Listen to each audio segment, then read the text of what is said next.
What's up guys, this is going to be a short video for people who often find themselves playing Lucio on control maps, commonly called King of the Hill maps, which are LIJIANG Tower, Ilios and NEPAL. Most people playing Lucio use the speed boost immediately when the round starts and the door opens, which is definitely the safe way to do it, but not necessarily almost the most optimal way. It can be valuable to use your speed boost directly at the start of the engagement on certain maps, because while you will still be in close proximity to the point, just as fast as the opposing team, your team can capitalize on the speed boost during the team fight. That makes your teammates a lot harder to hit, and it makes it easier for heroes like Winston, Zarya, Genji, Tracer or Reaper to dive into the enemy team's backline, taking out heroes like Ana, Zenyatta or McCree on the enemy team.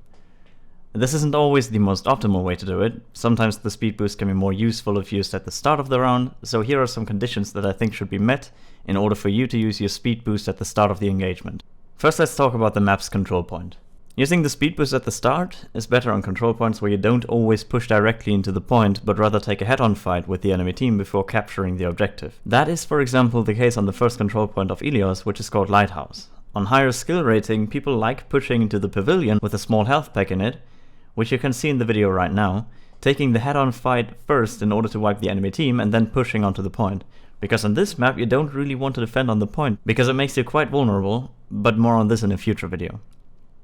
Another example is LIJIANG Tower NIGHTMARKET, where many teams like pushing through the main courtyard at the start of the round. Another factor that can influence the value of using the speed boost at the start versus the speed boost at the start of the engagement is your team's composition. It makes a lot more sense to use the speed boost at the start of the round if you have a very backline oriented and spammy composition.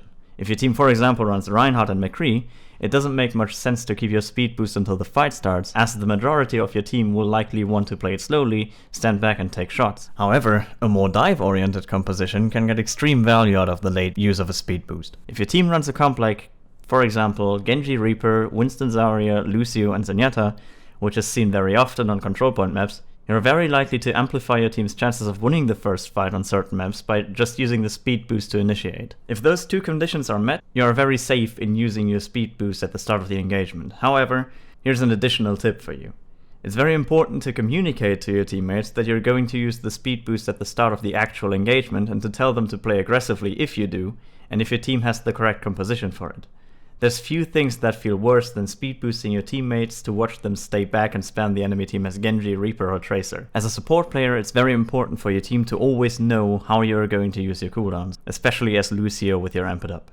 That's it for now. Stay tuned for more quick tips videos on Overwatch, and I hope this one helped you.